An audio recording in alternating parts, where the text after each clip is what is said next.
আসসালামু আলাইকুম ওরহমতুল্লাহি ওবরকাতুহু নাহমাদুহু ওয়ানুসাল্লি ওয়ানুসাল্লিমু আলা রসুলিহিল করিম আম্মা বাদ। সুপ্রিয় দর্শক শ্রোতা, দেশ ও প্রবাসে যে যেখান থেকে আমাদের দেখছেন এবং শুনছেন, আশা করছি সকলেই ভালো আছেন এবং সুস্থ আছেন। সবাইকে স্বাগত জানাচ্ছি আপনাদের প্রিয় টেলিভিশন চ্যানেল বিজয় টিভির পর্দায় জুমাবারের নিয়মিত আয়োজন পিএইচপি ইসলামের কথায়। সুপ্রিয় দর্শক, আমাদের আজকের বিষয়বস্তু পবিত্র মেরাজুন নবী সাল্লাল্লাহু আলাইহি ওয়াসাল্লামে আম্বিয়া ইকরামের সম্পৃক্ততা। আল্লাহ রাব্বুল আলামিন মেরাজের মহা আয়োজন ঘটিয়েছেন আমাদের প্রিয় নবী হজরত মুহাম্মদ মুস্তাফা সাল্লাল্লাহু আলাইহি ওয়াসাল্লামের জন্যে। কিন্তু এই মেরাজের ঘটনায় আল্লাহ পাক দেখা যায় সেখানে বিভিন্ন আম্বিয়া ইকরামের সাথে আমাদের নবীজির সাক্ষাৎ ঘটিয়েছেন। বাইতুল মুকাদ্দাসে আমাদের নবীজির পিছনে অসংখ্য নবী রাসূল নামাজ আদায় করেছেন। বিভিন্ন আসমানের মধ্যে আমাদের প্রিয় নবী সাল্লাল্লাহু আলাইহি সাল্লামের সাথে অসংখ্য আম্বিয়া ইকরামের দেখা সাক্ষাৎ হয়েছে। তো এই আম্বিয়া ইকরামের সম্পৃক্ততা, সংশ্লিষ্টতা, এটার পিছনে বিশেষ কোনো হিকমত আছে কিনা, বিশেষ কোনো কারণ বা আমাদের প্রিয় নবী সাল্লাল্লাহু আলাইহি ওয়াসাল্লামের মর্যাদা সম্মানের বহিঃপ্রকাশ ঘটেছে কিনা, এই টপিক নিয়ে আজ আমরা কথা বলবো। আলোচনা করবার জন্য আমাদের সাথে রয়েছেন আপনাদের প্রিয় আলোচক, ঢাকার ঐতিহ্যবাহী দ্বীনি শিক্ষা প্রতিষ্ঠান কাদেরিয়া তৈয়বিয়া কামিল মাদ্রাসার সম্মানিত উপাধ্যক্ষ হজরতুল আল্লাহ মুফতি আবুল কাসেম মোহাম্মদ ফজলুল হক। আসসালামু আলাইকুম রহমতুল্লাহ। ওয়ালাইকুম আসসালাম রহমতুল্লাহি ওয়া বারাকাতুহু। কেমন আছেন মোহতারাম? আলহামদুলিল্লাহ, ভালো আছি। মোহতারাম, আম্বিয়া ইকরামের যে সম্পৃক্ততা মেরাজের রাত্রে ঘটেছে, আমরা এটা নিয়ে কথা বলবো।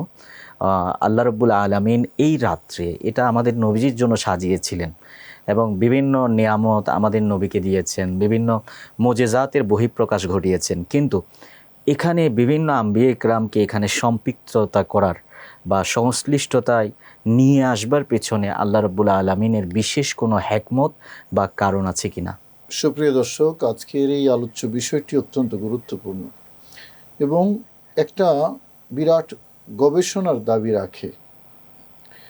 আমি যদি একটু ভূমিকা দিই তাহলে এটা যে কত বড় একটা গবেষণার বিষয়বস্তু আপনারা সহজেই বুঝতে পারবেন।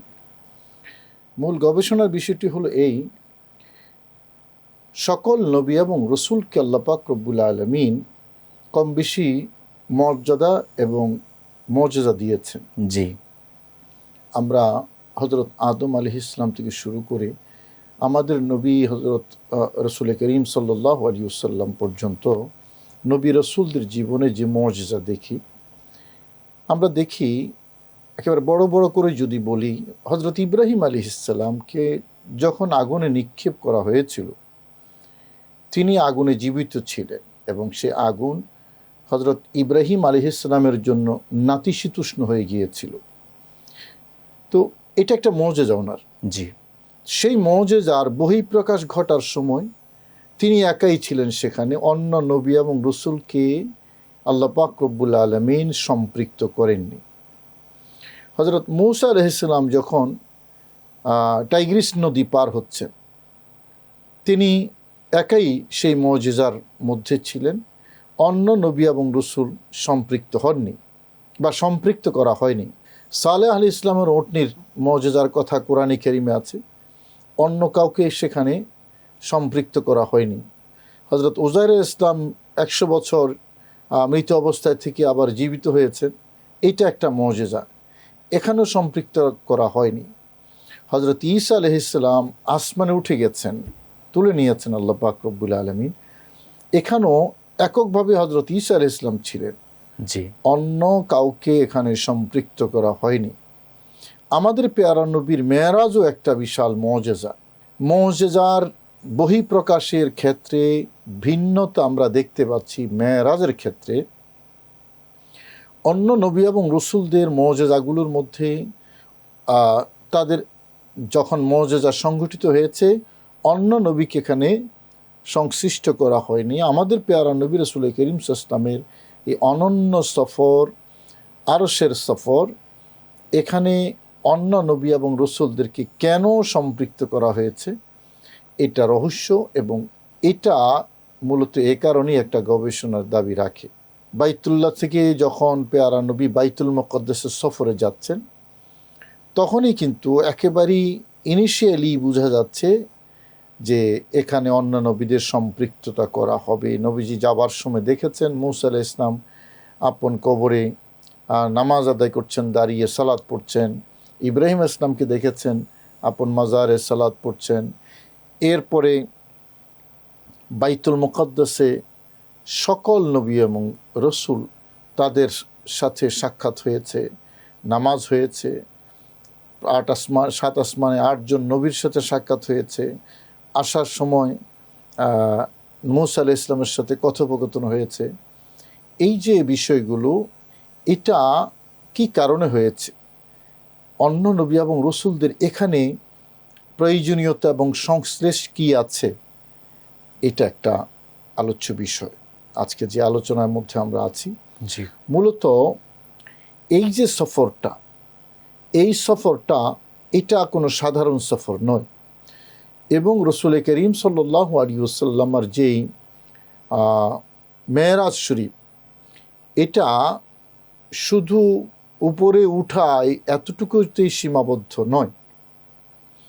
আমরা জানি রসুল করিম সাল্লাল্লাহু আলাইহি ওয়াসাল্লামের একটা পরিচয় কোরআনে করিম তুলে ধরেছে যে নবীজি পূর্ববর্তী সকল নবীদেরকে সত্যায়ন করবেন। সুম্মা জাআকুম রাসূল মুসাদ্দিকুল লিমা মাআকুম, জি, সূরা আলে ইমরানের 81 নম্বর আয়াতে নবীজির পরিচয় তুলে ধরেছেন যে তিনি সত্যায়নকারী হবেন পূর্ববর্তী উম্মতের সাথে যা ছিল, যা আছে নবীদেরকে। এটা নবীজির পরিচয়। এখন সত্যায়ন কি করবেন, কিসের কি প্রয়োজন? নবীগণ এমন কি দাবি করেছেন যেটার সত্যায়ন প্রয়োজন?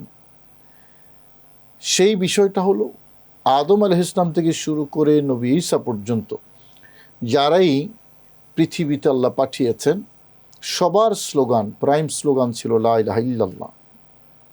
আল্লাহ ছাড়া কোনো উপাস্য নাই, আল্লাহ ছাড়া কোনো মাবুদ নাই। এই যে অদৃশ্য সত্তার সংবাদ দেয়া, অদৃশ্য সত্তা আছেন এবং এক, অদ্বিতীয়, তার কোনো শরিক নেই। এই অদৃশ্য সত্তার এবং তার একত্ববাদের সংবাদ, এটা সকল নবী এবং রসুল দিয়েছেন। জি, সেই সংবাদ কেউ বিশ্বাস করেছে, কেউ বিশ্বাস করেনি। উম্মত যারা বিশ্বাস করেছে তারা ঈমানদার, আল্লাহকে তারা এক, অদ্বিতীয় হিসেবে আল্লাহর অস্তিত্ব স্বীকার করেছে। যারা নবীদের এই অদৃশ্য সংবাদ এটাকে বিশ্বাস করেনি, তারা বেঈমান হয়েছে। তার মানে আল্লাহ যে এক, অদ্বিতীয়, এটা তারা মেনে নেয়নি। এই অদৃশ্য সত্তার সংবাদ দেওয়ার ক্ষেত্রে যারা বিশ্বাস করেছে, তারা যে দেখে বিশ্বাস করেছে তা কিন্তু নয়। আবার যারা অবিশ্বাস করেছে, তারা যে অনুসন্ধান করে দেখে অবিশ্বাস করেছে তাও কিন্তু নয়। বিশ্বাস অবিশ্বাসের মূল জায়গাটা এই নবী এবং রসুল যারা সংবাদদাতা, তাদের বিশ্বস্ততার উপরে নির্ভর করবে আসলে তারা সত্যবাদী কিনা। সে কারণে তাদের সত্যায়ন করার প্রয়োজন হয়েছে। আল্লাহ পাক রব্বুল আলামিন সকল নবী এবং রসুলকে সত্যায়ন করার জন্য যাকে পাঠালেন তিনি হলেন আমাদের পেয়ারা নবী রসুল করিম সাল্লাল্লাহু আলাইহি ওয়াসাল্লাম। সুবহানাল্লাহ, চমৎকার। মোহতারাম, আমরা এখান থেকে আরও বিস্তারিত আলোচনা আপনার কাছে শুনবো। আমাদের একটা বিরতিতে যাবার সময় হয়ে গেছে। সুপ্রিয় দর্শক, যাচ্ছি ছোট্ট একটা বিরতিতে, ফিরে আসছে অল্প কিছুক্ষণের মধ্যে। দেখতে থাকুন আপনাদের প্রিয় টেলিভিশন চ্যানেল বিজয় টিভি।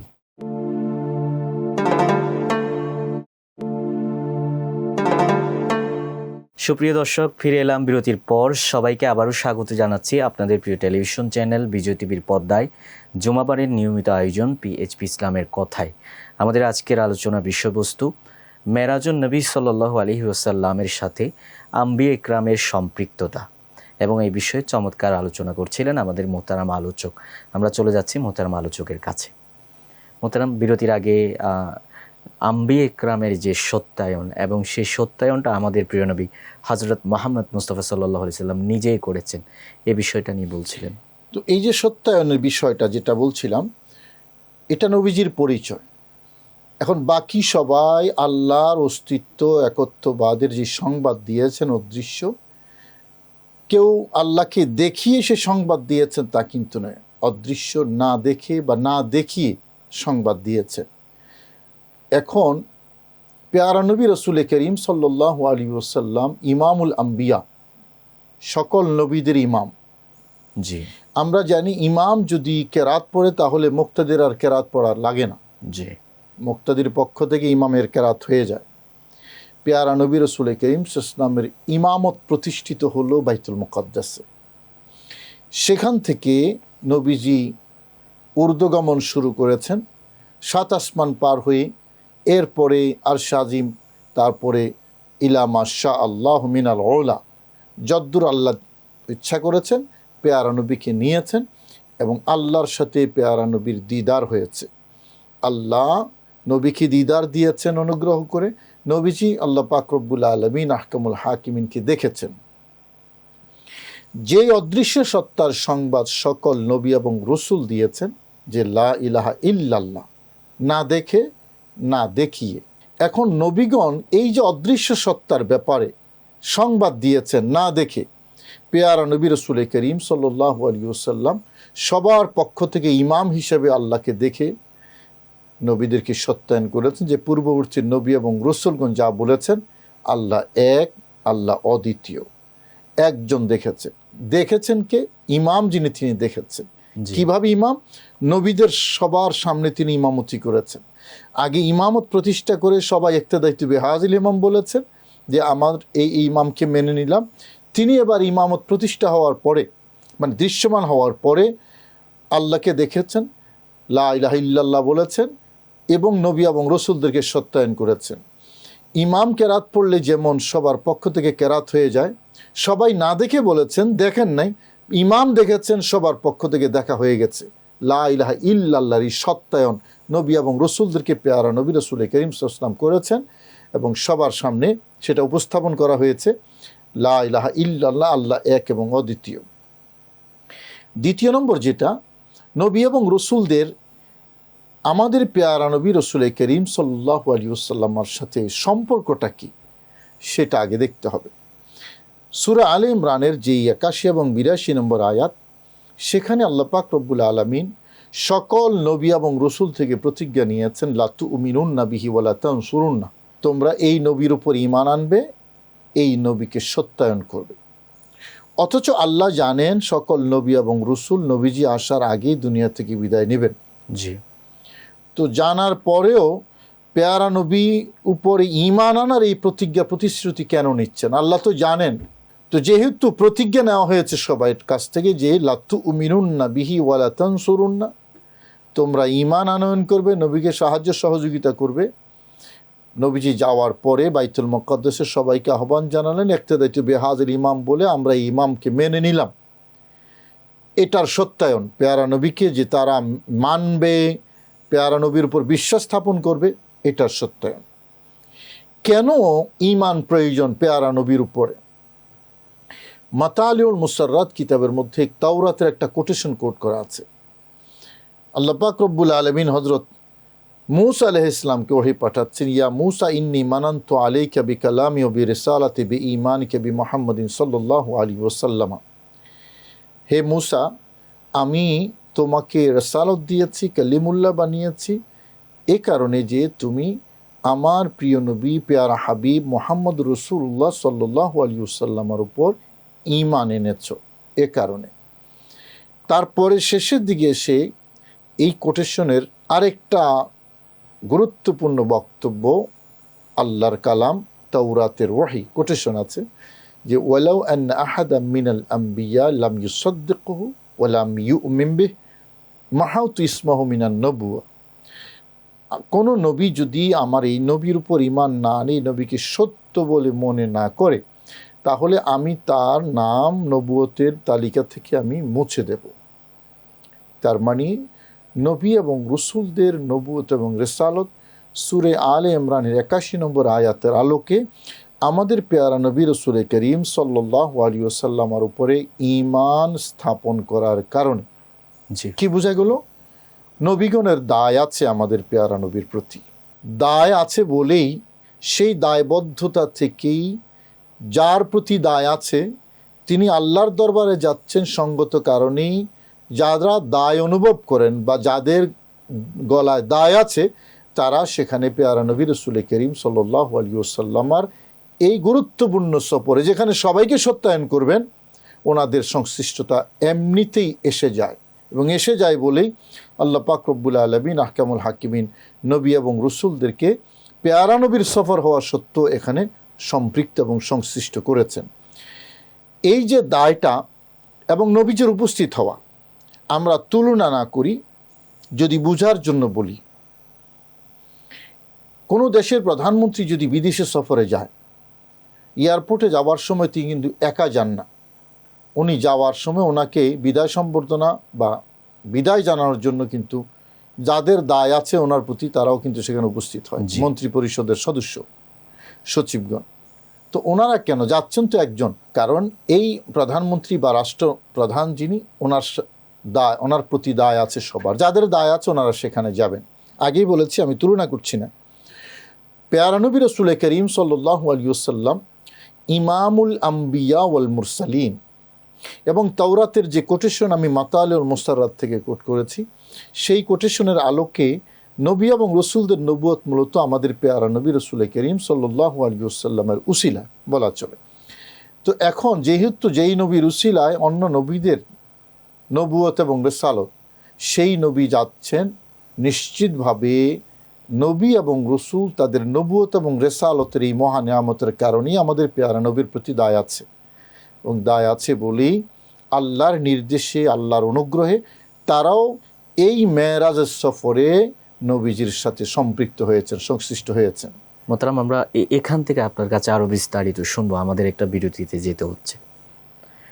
সুপ্রিয় দর্শক, আমরা যাচ্ছি ছোট্ট একটা বিরতিতে, ফিরে আসছি অল্প কিছুক্ষণের মধ্যে। দেখতে থাকুন আপনাদের প্রিয় টেলিভিশন চ্যানেল বিজয় টিভি।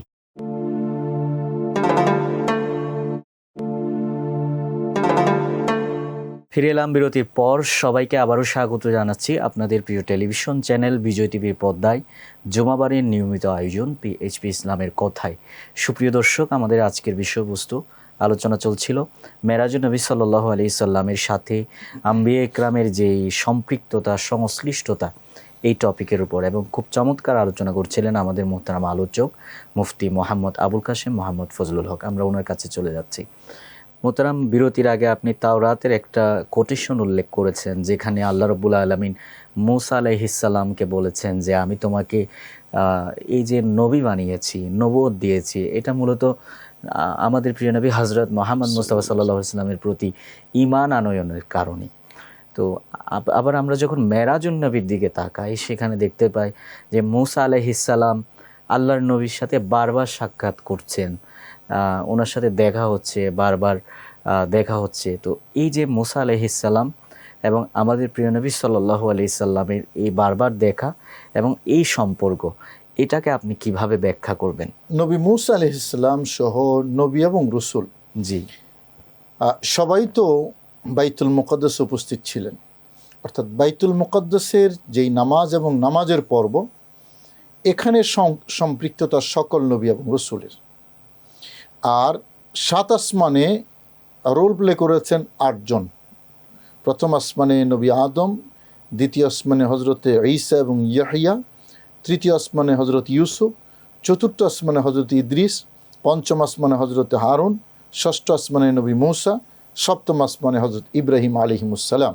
জি, 8 জন নবী 7 আসমানে অবস্থান নিয়েছেন, এবং নবীজি যেখানে যাচ্ছেন প্রত্যেকের সাথে কুশল বিনিময় হয়েছে, পরিচয় হয়েছে এবং কথাবার্তা হয়েছে, সালাম বিনিময় হয়েছে। জি, কিন্তু বাইতুল মুকদ্দাস এবং আসমানে যেখানে যেখানে নবীদের সংশ্লিষ্টতা আমরা দেখতে পাই, এই সকল নবীদের সাথে নবীজির এই মেরাজের সংশ্লিষ্টতার মধ্যে নবীদের পক্ষ থেকে, মানে সকল নবীদের মধ্য থেকে যিনি বেশি রোল প্লে করেছেন তিনি হজরতে মূসা আলাইহিস সালাম। জি, এবং এখানে আমি দর্শক শ্রোতা আপনাদের জন্য আরেকটা গবেষণার তথ্য এখানে উপস্থাপন করি।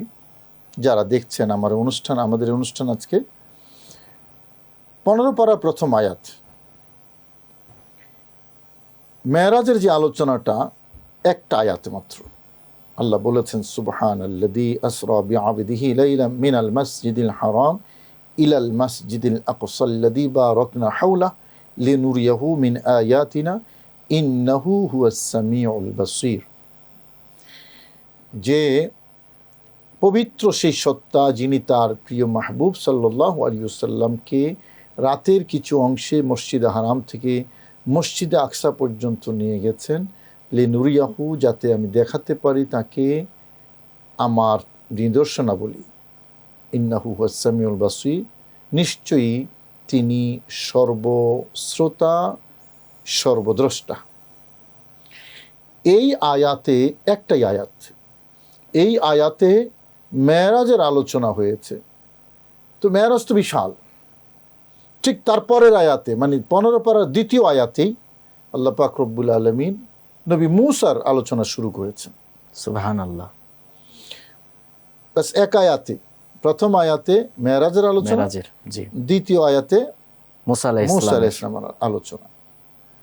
প্রশ্ন হলো, এত বিশাল আলোচনা, এত নবী এবং রসুলদের মধ্য থেকে মেরাজের আলোচনাটা এক আয়াত করে দ্বিতীয় আয়াতে হযরত ইব্রাহিমের কথা আনলেন না, হযরতে নূহের কথা আনলেন না, ঈসার কথা আনলেন না, সাথে সাথে নিয়ে আসলেন হযরতে মূসা আলাইহিস সালামের কথা। দেখতে পারেন আপনারা, কোরআন কারীম খুলে দেখেন, 15 পারার প্রথম আয়াতে মেরাজ, দ্বিতীয় আয়াতে হযরতে মূসা আলাইহিস সালাম। কারণটা কি? নবী মূসা আলাইহিস সালামের আলোচনা কেন এখানে দ্বিতীয় আয়াতে? আবার দেখুন কোরআন কারীমের 3 পারার প্রথম আয়াত, আমরা দেখি যে তিলকা রুসুল ফাদ্দালনা বা'দাহুম আলা বা'দ, এই রসুলগণ একজনের উপর আমি আরেকজনকে মর্যাদা দিয়েছি। মিনহুম মান কাল্লামাল্লাহ, তাদের মধ্যে একজন আছেন যার সাথে আল্লাহ কথা বলেছেন। ওয়া রাফা'a বা'দাহুম দারাজাত, আর আরেকজন আছেন যাকে অনেক দরজায় মর্যাদা দিয়েছেন। এই অনেক দরজায় যাকে মর্যাদা দিয়েছেন, তাফসীর ইবনে কাসীরে আছে তিনি হলেন আমাদের পেয়ারা নবী রাসূল কারীম সাল্লাল্লাহু আলাইহি ওয়াসাল্লাম। সুবহানাল্লাহ। তাহলে ওয়া রাফা'a বা'দাহুম দারাজাত আমাদের পেয়ারা নবী, জি, আর মিনহুম মান কাল্লামাল্লাহ নবী মূসা আলাইহিস সালামের। এখানেও নবী রসুলদের মধ্য থেকে 2 জনকে বিশেষভাবে উপমা হিসেবে দিয়েছে। উল্লেখ করা হয়েছে। জি, একজন আমাদের পেয়ারা নবী, তার সাথে নবী মূসা আলাইহিস সালামের।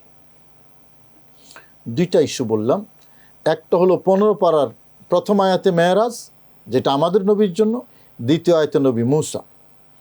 3 পারার প্রথম আয়াত আল্লাহ পাক রব্বুল আলামিন আমাদের পেয়ারা নবীর কথা বলেছেন, অনেক উপরে আল্লাহ পাক রব্বুল আলামিন মর্যাদা তুলেছেন আমাদের পেয়ারা নবীর। ঠিক সাথেই আলোচনা মূসা, অন্য কোনো নবীর না। কারণটা কি? আবার মেরাজের মধ্যে সকল নবী এবং রসুলদের সম্পৃক্ততা থাকলেও বেশি রোল প্লে করেছেন মূসা আলাইহিস সালামের। এই যে রহস্য, যারা গবেষক তাদের জন্য এটা একটা গবেষণার উপজীব্য। মূসা আলাইহিস সালামের সংশ্লিষ্টতা কেন বেশি? শুধু দর্শক, আমরা একটু কোরআনে কারীমের অন্য হিস্ট্রিতে যাই।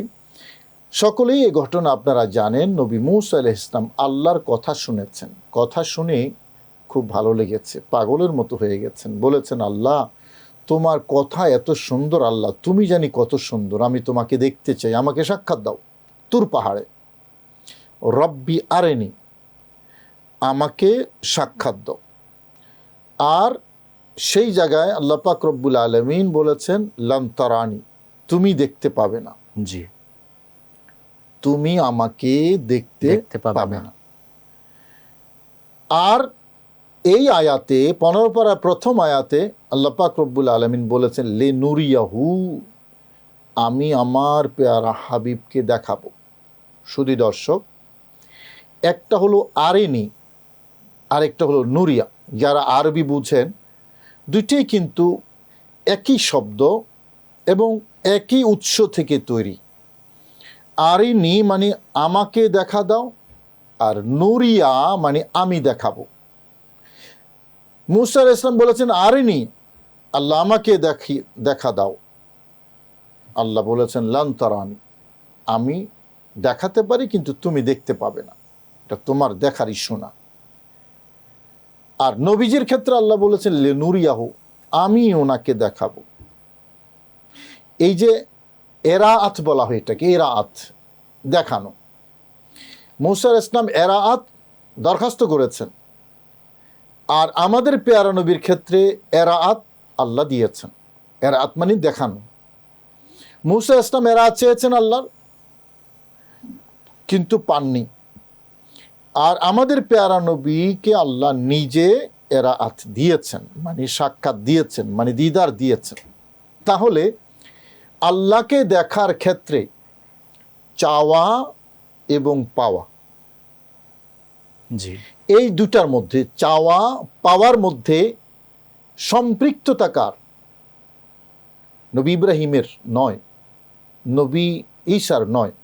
সম্পৃক্ততা হলো আমাদের পেয়ারা নবীর সাথে নবী মুসা মুসা আলাইহিস সালাম। মোহতারাম, মুসা আলাইহিস সালামের এই সম্পৃক্ততা নিয়ে আমরা আরও শুনবো। আমাদের একটা বিরতিতে যেতে হচ্ছে।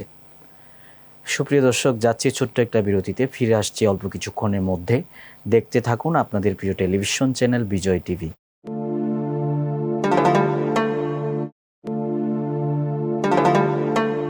ফিরে এলাম বিরতির পর। আবারও সবাইকে স্বাগত জানাচ্ছি আপনাদের প্রিয় টেলিভিশন চ্যানেল বিজয় টিভির পর্দায় জুমাবারের নিয়মিত আয়োজন পিএইচপি ইসলামের কথায়। সুপ্রিয় দর্শক, আলোচনা চলছিল পবিত্র মেরাজুন নবী সাল্লাল্লাহু আলাইহি ওয়াসাল্লামে আম্বিয়ে ইকরামের সম্পৃক্ততা। আমরা মুসা আলাইহিস সালামের সম্পৃক্ততা নিয়ে শুনছিলাম। সে বিষয়ে আলোচনা শুনতে চলে যাচ্ছি মোহতারাম আলোচকের কাছে। মোহতারাম, বিরতির আগে মুসা আলাইহিস সালামের, আমাদের প্রিয় নবী সাল্লাল্লাহু আলাইহি সাল্লামের এই মেরাজের সাথে যে সম্পৃক্ততা, সেটা নিয়ে বলছিলেন। নবী মুসা আলাইহিস সালাম বলেছেন রব্বি আরনি, চাওয়া। জি, আর আমাদের পেয়ারা নবীকে আল্লাহ বলেছেন লিনুরিয়াহু, আমি আমার পেয়ারা হাবিবকে দেখাবো। বলেছেন মা কাযাবাল ফুয়াদু মা রাআ, তিনি যা দেখেছেন অন্তর এটাকে মিথ্যা প্রতিপন্ন করেনি। বলেছেন ওয়ালাকাদ রাআহু নাজলাতান উখরা, পেয়ারা নবী আরও একবার আল্লাহকে দেখেছেন। এই যে দেখতে পাওয়া, এটা আমাদের পেয়ারা নবীর। আর আল্লাহকে দেখতে চাওয়া, এটা হলো নবী মুসা আলাইহিস সালামের। এই চাওয়া এবং পাওয়ার মধ্যে যে সম্পৃক্ততা, এটা আমাদের পেয়ারা নবীর সাথে নবী মুসা আলাইহিস সালামের। এবং আমরা টোটাল মেরাজের সফরে দেখতে পাচ্ছি সকল নবী থেকে বেশি সম্পৃক্ততার রোল প্লে করেছেন হযরত মুসা আলাইহিস সালাম। মুসা আলাইহিস সালাম, জি, এটাই মূলত রহস্য। মুসা আলাইহিস সালাম কেন এতটা রোল প্লে করেছেন? কারণ তিনি তো চেয়েছিলেন, যেটা তিনি চেয়েছিলেন ওই সফরটা ছিল সেটার দেখানোর। জি, আল্লাহ দিদার দেবেন পেয়ারা নবীকে। মুসা আসলাম যেটা চেয়েছেন তুর পাহাড়ের সফরে, আমাদের পেয়ারা নবী সেটা পেয়েছেন মেরাজের সফরে। তো চাওয়া পাওয়ার মধ্যে যেহেতু নবী মুসার সাথে মিল আছে আমাদের পেয়ারা নবী রাসূল করিম সাল্লাল্লাহু আলাইহি ওয়াসাল্লামের, সে কারণেই মেরাজের সফরে মুসার সম্পৃক্ততা আমরা এখানে বেশি পাই। এবং নবীজি যখন ফিরে আসছেন তখন 50 ওয়াক্ত নামাজ নিয়ে ফিরে আসছেন। জি, তো সপ্তম আসমান পার হয়ে আসছে। সপ্তম আসমান কিন্তু বাবা আছেন হযরত ইব্রাহিম আলাইহিস সালাম। ষষ্ঠ আসমানে নবী মুসা আলাইহিস সালাম ভাই। জি, বাবাই কিছু বলে নাই। ভাইয়া যখন সামনে দিয়ে যাচ্ছে, পেয়ারা নবীকে বললেন কি নিয়ে এসেছেন? বললেন 50 ওয়াক্ত নামাজ আমার উম্মতের জন্য। বললেন না, আপনার উম্মত পারবেন না, কারণ আমার উম্মত থেকে আপনার উম্মত দুর্বল, আপনি আল্লাহর কাছে যান, কমিয়ে আনেন, সহজ করে দিতে বলেন। গেলেন, 5 ওয়াক্ত কমিয়ে দেওয়া হলো। আবার আসলেন, আবার মুসা বললেন, আবার গেলেন। এভাবে আসা যাওয়ার মধ্যে 9 বারে টোটাল 45 ওয়াক্ত কমিয়ে দেওয়া হয়েছে, অবশিষ্ট ছিল এবং এখনও আছে 5। প্রশ্ন হলো, উম্মতে মুহাম্মদের জন্য যে 5 ওয়াক্ত হবে, এটা আল্লাহ আগে থেকে ভালো জানেন। জি, এবং পেয়ারা নবী রাসূল করিম সাল্লাল্লাহু আলাইহি ওয়াসাল্লাম জানতেন। তাহলে 50 ওয়াক্ত নিয়ে নবীকে পাঠানোর হিকমতটা কি, রহস্য কি? এটা একটা বিষয়। আরেকটা বিষয় হলো 45 ওয়াক্তেই যখন কমাবেন আল্লাহ, একসাথে না কমিয়ে 5 করে 9 বারে কেন কমালেন? জি, এই দুইটা রহস্য। এবং বারবার মুসা আলাইহিস সালামের সাথেই কেন সাক্ষাৎ হচ্ছে? জি, শুধু দর্শক, মূলত মুসা আলাইহিস সালাম আল্লাহকে দেখতে চেয়েছিলেন। পেয়ারা নবী রাসূল করিম সাল্লাল্লাহু আলাইহি ওয়াসাল্লাম যখন আল্লাহর কাছে গিয়েছেন, সেই নূরের সাগরে, নূরের দেশে, নূরের রাজ্যে পেয়ারা নবী বিচরণ করেছেন। আল্লাহর সেই নূর পেয়ারা নবী রাসূল করিম সাল্লাল্লাহু আলাইহি ওয়াসাল্লাম দেখে যখন আসছেন, কি মনে হয়? আল্লাহর নূরের কিছু রিফ্লেকশন পেয়ারা নবীর নূরানি চেহারায় ছিল না? সেই নূরের জগতে আমি এখানে চতুর্দশ শতাব্দীর মুজাদ্দিদ আলা হজরত রহমতুল্লাহ আলী ইমাম মাহমুদ রাজা ফাজিল বেলবি রহমতুল্লাহ আলীর একটা মানে কবিতার শের একটা লাইন কোট করব। তিনি লিখেছেন, কিসকো দেখা ইয়ে मूसा से पूछिए कोई তাজওয়ালু কি হিকমত পে লাখো সালাম। অর্থাৎ মূসা আলাইহিস সালাম কাকে দেখেছেন এটা মূসাকে কেউ জিজ্ঞেস করবে? যদি কেউ পারো একটু জিজ্ঞেস করো। তার মানে কি ইশারা করলেন? অর্থাৎ নবীজির চেহারায় আল্লাহর নূরের জালওয়া রিফ্লেকশনটা নবী মূসা আলাইহিস সালাম দেখেছেন এবং মূসাকে দেখানো আল্লাহর উদ্দেশ্য, এবং সেই উদ্দেশ্য সাধনের কারণে 5 ওয়াক্ত থাকবে, অবশিষ্টটা আল্লাহ আগেই জানেন। জি, 50 ওয়াক্ত নিয়ে পাঠিয়েছেন। আবার 45 ওয়াক্ত রিডাকশন হবে, এটাও আল্লাহ ভালো জানেন।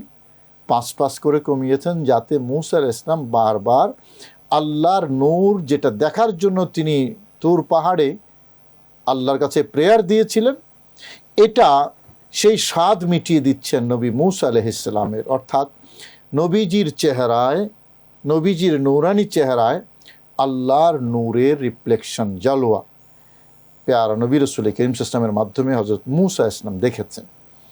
এটা খুবই উন্নততর একটা গবেষণার বিষয়। সুফিয়াই কেরাম যারা, আউলিয়া কেরাম যারা, তারা সেই বিষয়গুলো বের করেন এবং এই গবেষণা করেন। হ্যাঁ, যাদের কি বলা যায় সেই গভীরতা নাই, তাদের কাছে একটু খটকা লাগতেও পারে।